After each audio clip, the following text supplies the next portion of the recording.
Hi, how are you? It's great to see you. My name is Josh Razauskas, and this is my show. And today we're going to be talking about Martin Scorsese's anti-comic book movie stance and a whole lot more in the movie and television universe, so stay tuned. As always, you can chime in on the live chat, which I will be checking out after I get done with all of my main topics here today. So be sure that you go ahead and do that. And now, let me start off by addressing the elephant in the room. And that is, if you are a returning subscriber, then you know me by a different name. For the last decade or so, I've gone by Razman's Reality. So why now is this the Josh Razauskas show? Why am I going by my real name? Well, it's actually really simple. I left YouTube for a short amount of time for very personal reasons. And during that time away and rethinking about how I wanted to come back, because I always wanted to come back to this channel in addition to my in-ring reality channel for my wrestling opinions, which is still going on, by the way. So stay tuned to that channel if you're a subscriber over there for further updates there, hopefully today or tomorrow. But anyway, during all the time that I was away, I'd always planned on coming back. Now, one thing that always stood out to me about coming back was I want to come back and I want this to be fun again. And I want this to be something different that I've never done before. So I started thinking about what kind of videos are out there, what kind of shows, if you will, do I most enjoy watching. And I started thinking about things like The Dan Patrick Show on Audience Channel 239 on DirecTV and BR Live. And I started thinking about shows here on YouTube, like the John Campea Show and the Rob Servations Show on the Burnettwork YouTube channel. And then longer formed videos like those from Podcast and Midnight's Edge.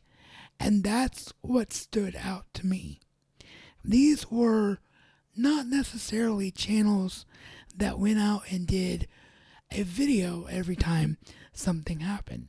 These are people that come on the air at least a couple of times a week and go live and say everything that's on their mind and basically treat YouTube as it was a television network. And that really appealed to me. So the more I started thinking about that, the more I started thinking all of these people have one thing in common. None of them go by a nickname. Yeah, they might have a nickname within their actual broadcast itself, but none of them have a nickname that they use as their main moniker on YouTube. So I started thinking, is that what is missing for me? Is that something that I need to be concerned with? So I started wondering, do I want to go by Josh Razauskas or do I want to remain Razman's Reality?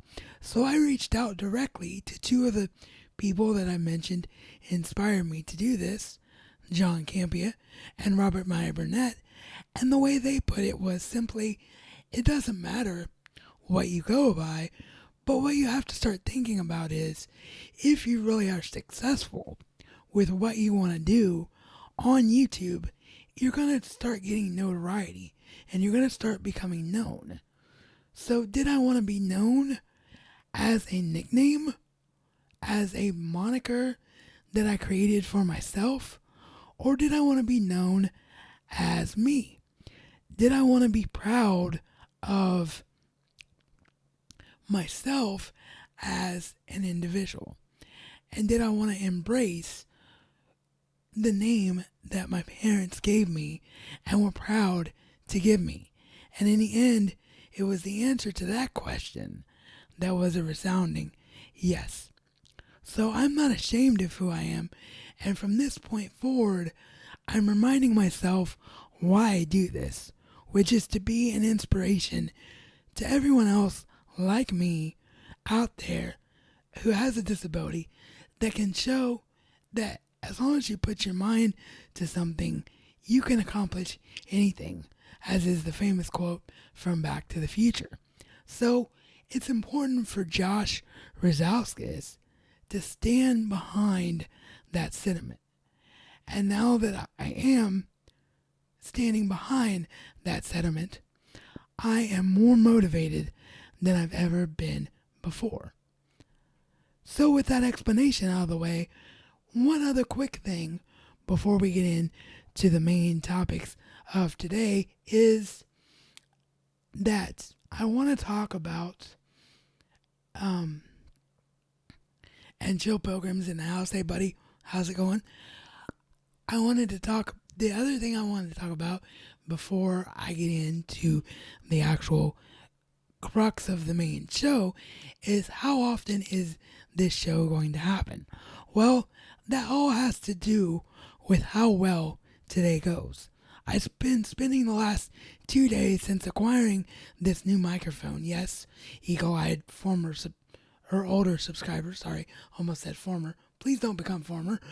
But yeah, eagle-eyed older subscribers will know that this is a different microphone, because my microphone that I had before the Rode to USB was broken. So I spent the last 2 days breaking in this microphone, learning its positioning, learning the differences between a dynamic microphone and a condenser microphone, which for those of you that don't know, this microphone is so much better and it sounds so much better in a home environment because a dynamic microphone does not pick up any of the room noise. So even though I'm not in a treated studio, I now sound better than I've ever sounded before. So that's the main reason I settled on this microphone. But in addition to playing around with the microphone and getting to know how to use it the best, I also learned about going live, because the last time I went live on YouTube on a consistent basis was in the old Google Plus days. So it's a totally different animal. And I don't have a very high-powered computer. So I'm literally at the lowest possible bit rate that YouTube will allow me to be to give you a full 1080p picture. And I can't even think about streaming 4K until I can upgrade my computer. So I will have to watch this stream back, see whether or not we experienced any technical issues from high CPU usage or not. If the show went off without a hitch, then I will be more comfortable of doing more episodes as time goes forward. And I will be able to set down a time that you guys and gals will know that the show is going to happen consistently week in and week out. So with all that being said, let's get into what I'm calling my main topics for today. And then if anyone else is in the house or has anything that they want me to go over with them or send any super chats in, I'll cover all that after I get done with the show. So, first thing that happened that I really, really want to talk about is this whole Martin Scorsese and his campaign against comic books being a bad thing. His anti-comic book movie stance, if you will. So if you're unfamiliar with what happened, I'm not going to take time to read the entire article. You can look it up on places like Variety and Deadline and things like that. But the crux of what Scorsese had to say is this, is that he doesn't consider comic book films to be cinema because they're not deep stories and they're not, things that require a lot of work and a lot of thought put into them. They're more or less about a formula and fan service, and they're more of a popcorn flick. So that all might have been well and good because everyone has their own opinions, and the kind of films that Martin Scorsese makes are definitely different than a Marvel or DC film. So he's a legendary director. If he'd left it alone at that, like I tried them and I didn't like them, that would have been the end of it. But the problem here was that, one, Scorsese said he never watched a comic book film. He doesn't watch them. And two, he's then doubled down on his statement a couple of days later, and he said that comic book movies are invading cinema, that they're keeping movies like his from being able to be shown in the theater screens. Now, it was that particular comment right there that really set me off and really makes no sense at all.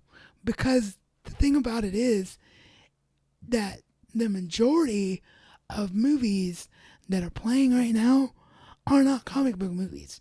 You might get 2 to 3 to 4 comic book movies a year. Every other single screen, Martin, is for a non-comic book film. And the other thing about this that you have to consider is what makes money. Does something being put in to cinema and having it make money, does that not also make it cinema? Isn't that the case for any franchise that you want it to succeed and make money and be worth putting out there? So for him to say that comic book films are invading cinema, I don't think necessarily. Now, I could be wrong because obviously I don't have the pleasure of knowing Martin Scorsese and probably never will. But to me, this just sounds like a veteran filmmaker who is a little bit upset because his film, The Irishman, which by the way, according to industry pundits, is one of the leaders for Oscar contention this year, actually is being distributed by Netflix and was not distributed by a major film studio. So maybe for whatever reason, he feels like he would have had a better time getting a studio to distribute his film if it wasn't for other type of films being around. But you see, that's where the argument, to me, falls flat on its face.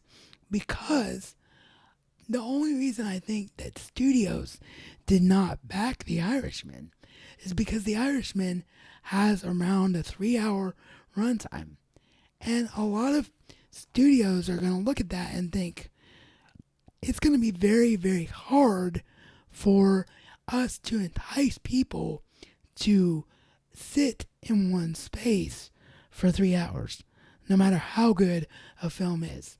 The one complaint that people gave Avengers Endgame, which is now the highest grossing film of all time at the time of this broadcast, was that it was a little bit difficult in the cinema to sit through without an intermission, because we don't have an intermission in most places in the world.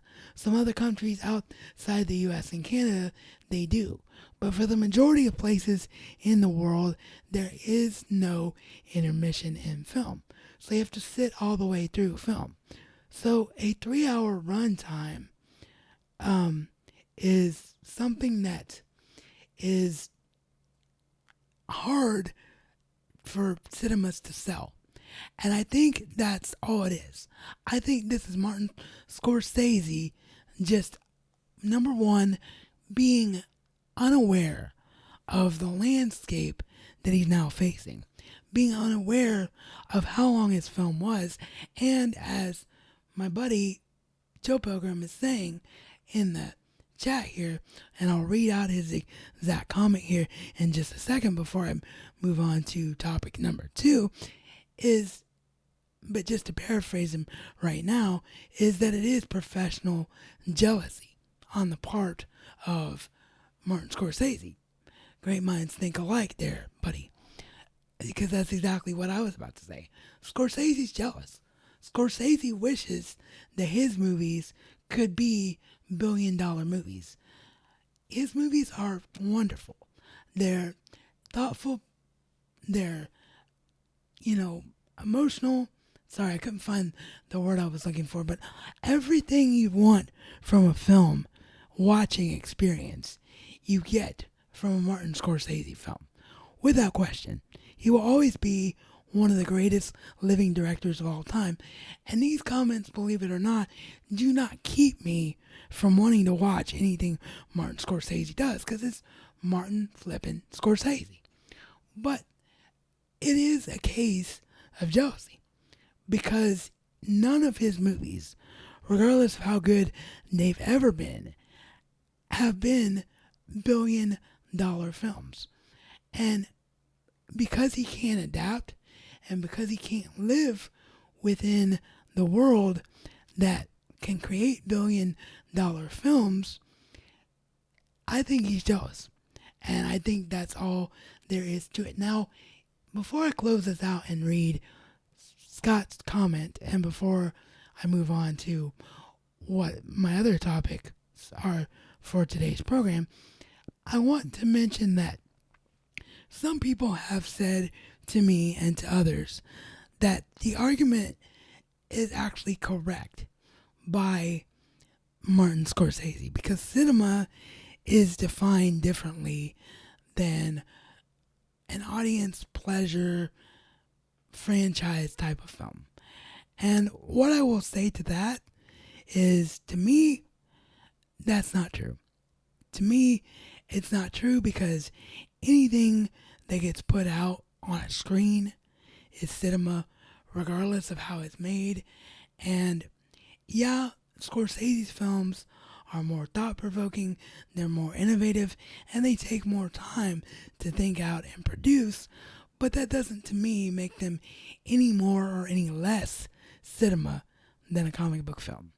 So that's just my personal take on these comments by Martin Scorsese. So chime in the chat and let me know what you think, and we'll get back to it as the show closes out. But before I go on to what else is on my mind, I want to actually fully read out Scott's comment in the comments, or in the chat here, sorry. He says, professional jealousy. I hope Joker beats out Irishman at the Oscars. I would roll on the floor laughing my bleep off. And you know what? I agree with that, buddy. I do. I absolutely do. But at the same time, I kind of want Irishman to win an Oscar, just so Martin Scorsese may not have these negative comments to say anymore, because he will have been proven that Netflix and the modern cinema does have places for him. So we'll have to wait and see where this goes. All right, topic number 2 for today. Kevin Feige got a promotion, people. Now, I know you're probably thinking, whoa, hold up. Kevin Feige got a promotion? He was already the head of Marvel Pictures. What in the world could they be promoting him to? Well, how about, ladies and gentlemen, the head of Marvel? That,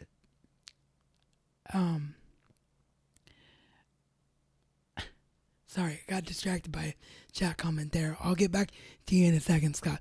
But how about the head of Marvel? That's right. Martin Scorsese, sorry. Martin Scorsese's still on the brain.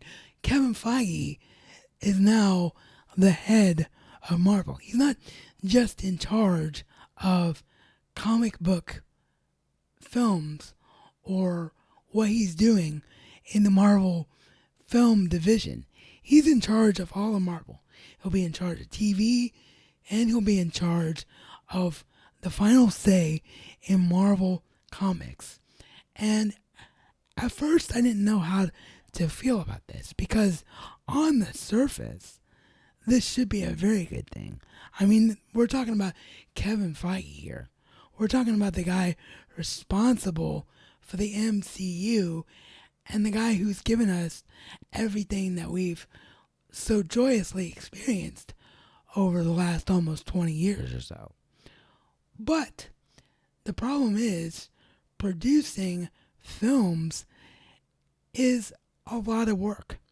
And he already had a lot on his plate as the president of Marvel's film division. So for him to run all of Marvel, is it going to be a case of one man being spread way too thin? And is it going to be a case of Kevin Feige might get burned out and not be able to be the same type of individual that we knew him to be and produce such great work going forward? I don't know the answer to that.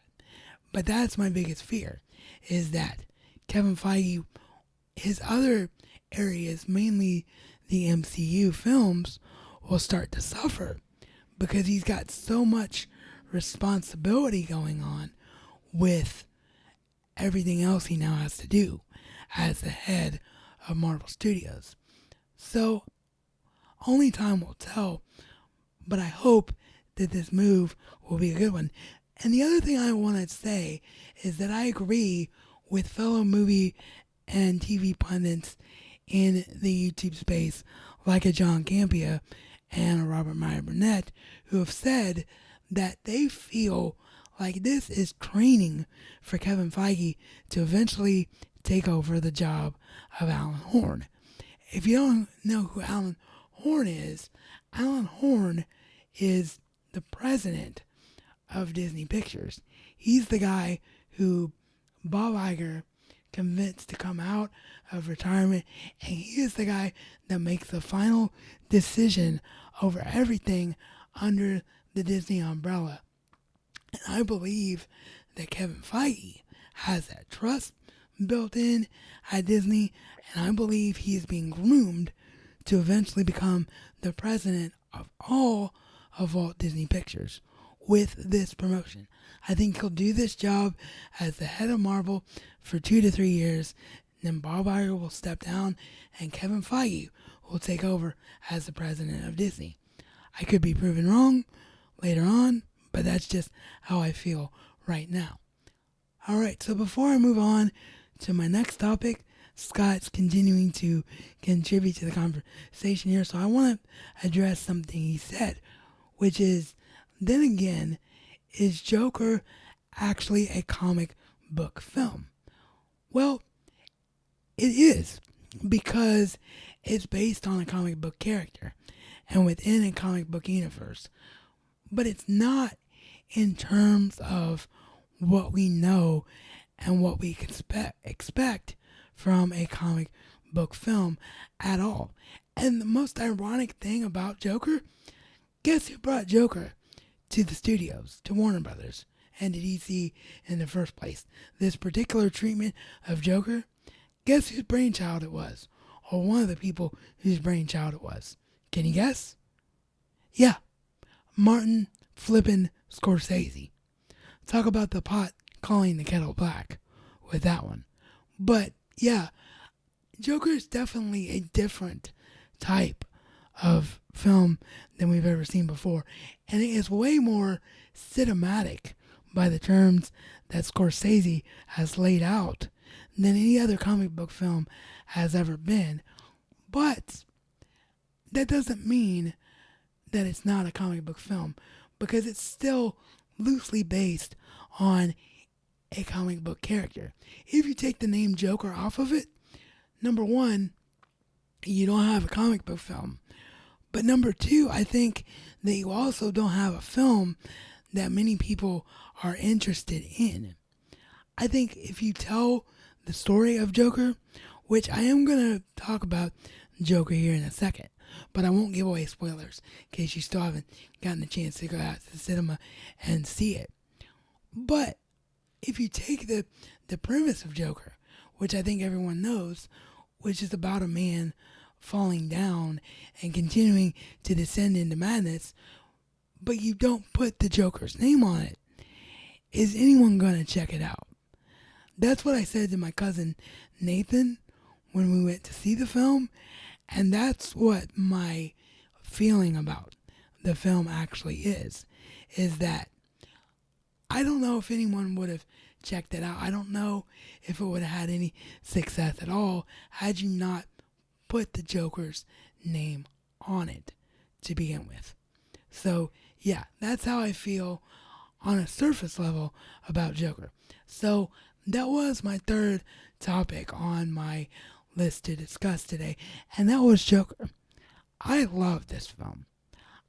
This film, I knew it was going to be good. I knew it was going to be something different that I'd never seen before, but I got to tell you that it even exceeded my expectations. I was literally, no joke, quite disturbed coming out of this film because it leaves you in such a place that you question everything and you start to wonder, would it be like that for me and my own life experiences?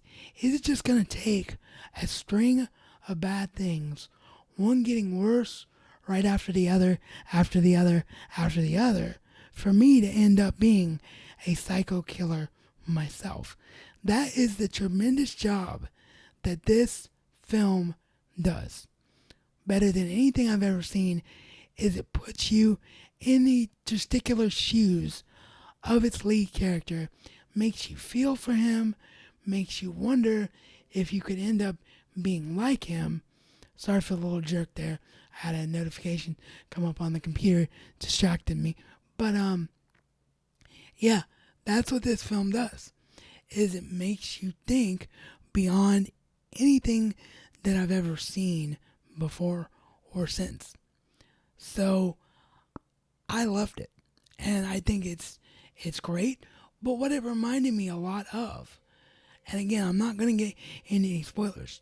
Joker's the kind of film that I feel like once it hits digital and once it hits Blu-ray, that I will definitely be able to come back on a future installment here and talk way more in depth about, because there's so much to say about it. But it's the cinematic experience in the truest sense of the word, so I don't want to spoil it for anyone watching now or later on via replay. So what I will say about it is that it is the kind of film that reminds me of the film Requiem for a Dream, because it's the exact same kind of film. You just see someone slowly start to descend and descend and descend and descend further and further and further as the film goes on. So even though it's powerful, thought-provoking, and by far the best film of 2019 in terms of just pure cinematic goodness from A to B to C to D, I don't know what kind of rewatch value that the film actually has, because you have to be in such the right frame of mind to go through the emotional journey of this film, especially knowing what happens after seeing it, that seeing it again would take a big toll on me and probably all of you out there who have seen this film. So I plan on watching Joker again, but it might just be a film I only see a second time or a third time. I don't think it's going to be an Avengers Endgame, for example, where I can go back and watch that once a week and absolutely love it, because it takes that kind of an emotional toll on you. But it's brilliant cinema, and I'm so glad it was made, because it does open the door and shows studios that comic book films can be something entirely different that we've never seen before, and really push the envelope. And I'm looking forward to what other kind of future movies might be able to be done in this one-off Elseworlds style that Joker was done in. So, let's move on to main topic number 4.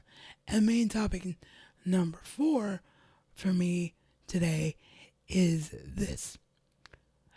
if you didn't know, which I don't know how you didn't know if you're watching a show like this, but if you didn't know, there's a new Batman film in the works by director Matt Reeves, and it's going to be starring Robert Pattinson, who some of you know as Cedric Diggory from Harry Potter, and some of you know as the lead from the Twilight films.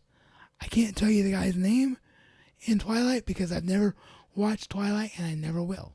One of the worst things to ever happen to cinema in history, and I'm not going to say anything more than that unless there's some kind of funny thing going on in the chat that's worth talking about. But yeah, vampires don't glisten. Enough said. But so, like many of you, when I heard about Robert Pattinson's casting as Batman, I was like, wait a minute. Cedric Diggory, the Twilight guy, is going to be Batman? Turns out that this guy, in the last few years, has built up such a huge catalog of great films. He's in the new Christopher Nolan film, Tenet. He's in that film, Lighthouse, that's out right now with Willem Dafoe, which many people are talking about an Oscar for him for.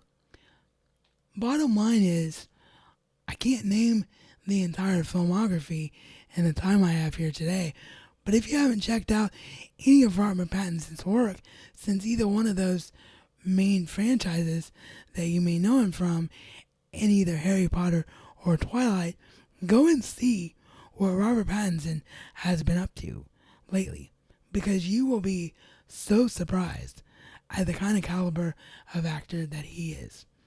So I really like the idea of him as Batman. And then just this week, this cast got even stronger. Or I should say over the last 2 weeks. Because 2 weeks ago, it was announced that Jeffrey Wright, who is part of Westworld as Arnold, has been announced as the new Jim Gordon.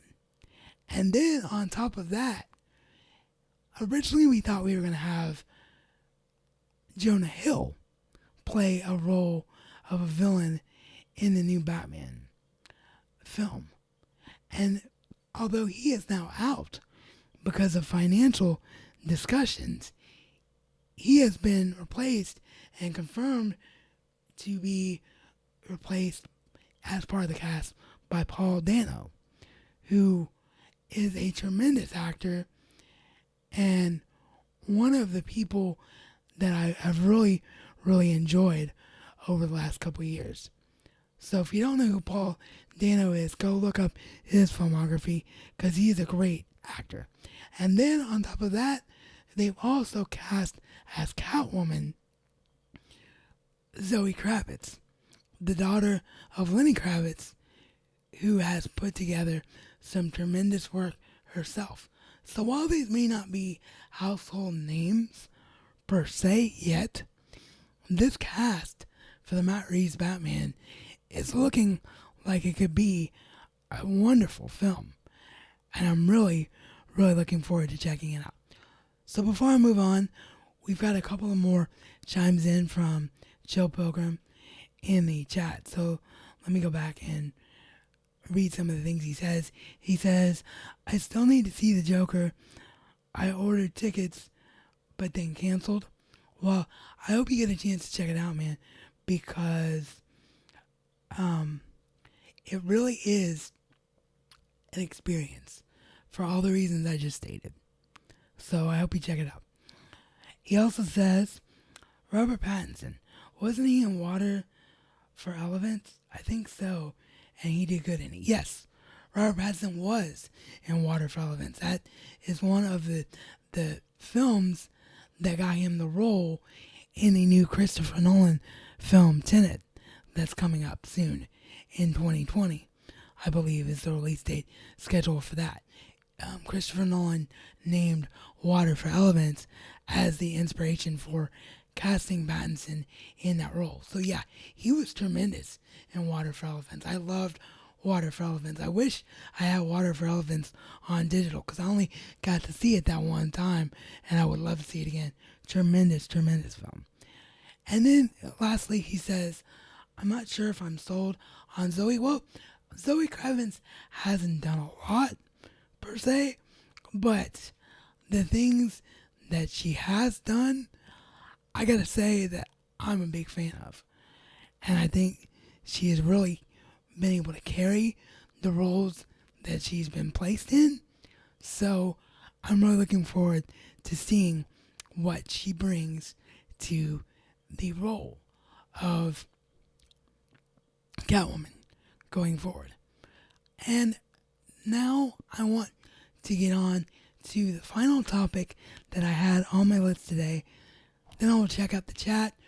We will see if anyone else has anything they want to engage me in, or if we bring this first episode of the Josh Razauskas Show to a close.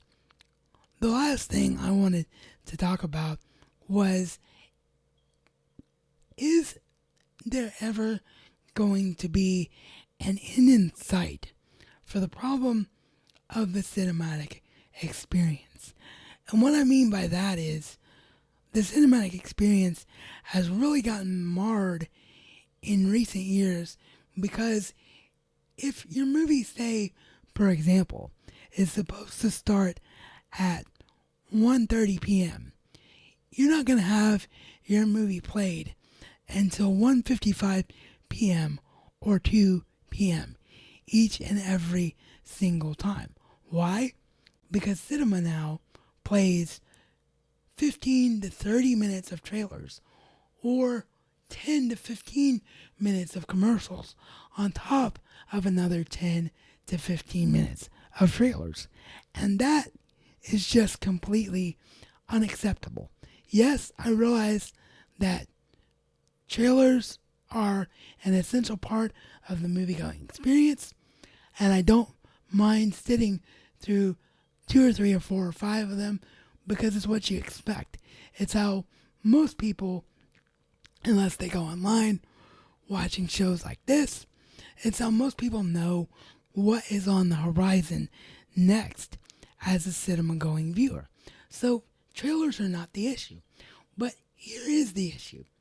The issue is trailers should not be counted as part of the runtime. Where you play the trailers is you play the trailers in the half hour before a movie begins. If your movie begins at 1:30 and people start piling in at 1, trailers, and in particular, for sure, advertisements and ads, that's where you put those at. Because once that 1:30 hits, that's my time. I paid you to be in the seat right now. I paid you to watch a movie, and you're cutting in to my time as a film viewer when you are forcing me to sit through 30 minutes of trailers.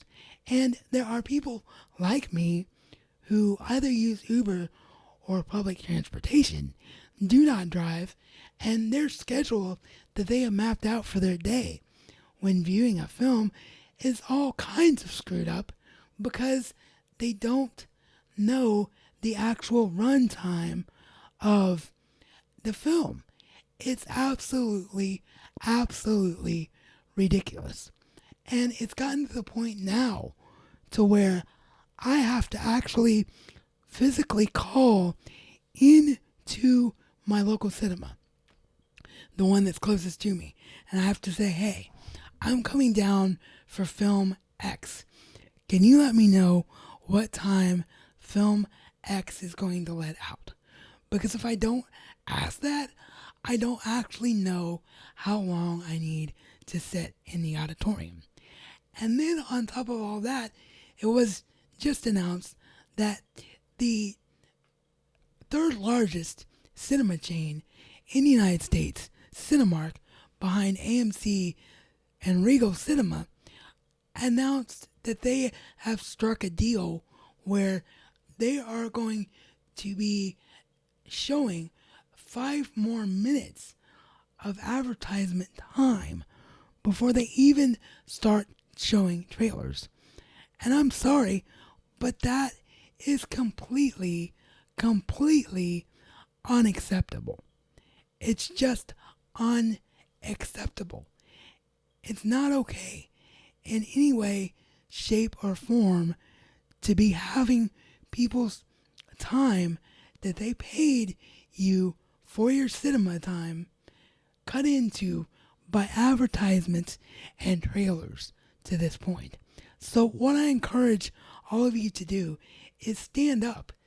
Let the managers at the movie theaters know that, hey, this has nothing to do with you. I know you're just doing your job. I'm not blaming you at all for anything I'm about to say because you don't have any control over this. But I just want you to let your bosses, the people who run your theater, know that I'm going to be coming to less films because I'm not happy with the amount of time that I have to spend watching trailers or advertisements in front of my film.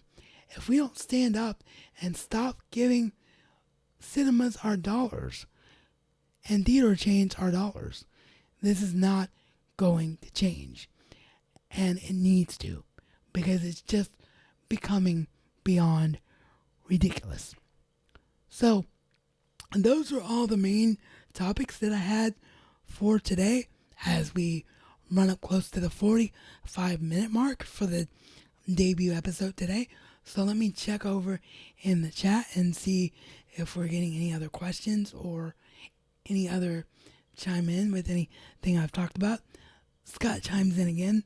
Thank you for contributing so much today, buddy. He says, I'm lucky. My one cinema shows 3 trailers only.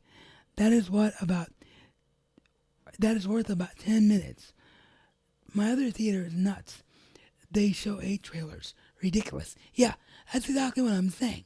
The chances of running into a cinema that only shows a reasonable amount of trailers right now is like unheard of. It's like a 10 to 1 scenario almost, that you're going to actually be able to have an enjoyable experience in the cinema. It's ridiculous and needs to come to an end. So if there's anyone else out there watching right now live who hasn't chimed in, or Scott, if you want to have anything else that you would like to ask me, now is the time to do it. I'll wait a couple of minutes and see if anything else comes in. If not, I will wrap it up. So while I wait and see if anything else comes through in the chat, let me remind you that there are a few things you can do for the channel to help it with the ever-changing YouTube algorithm. Make sure you give this video a like and you share it with your friends, because it really does help YouTube to know that you enjoy my videos and enjoy what I'm doing. Make sure you hit the subscribe button and ring that bell notification icon so that you don't miss out when any future episodes might go live. And I will say that I really hope that you enjoyed today's debut episode of the Josh Razauskas Show. This is something I really wanted to do for a long time, and something I'm really looking forward to do on YouTube in the future.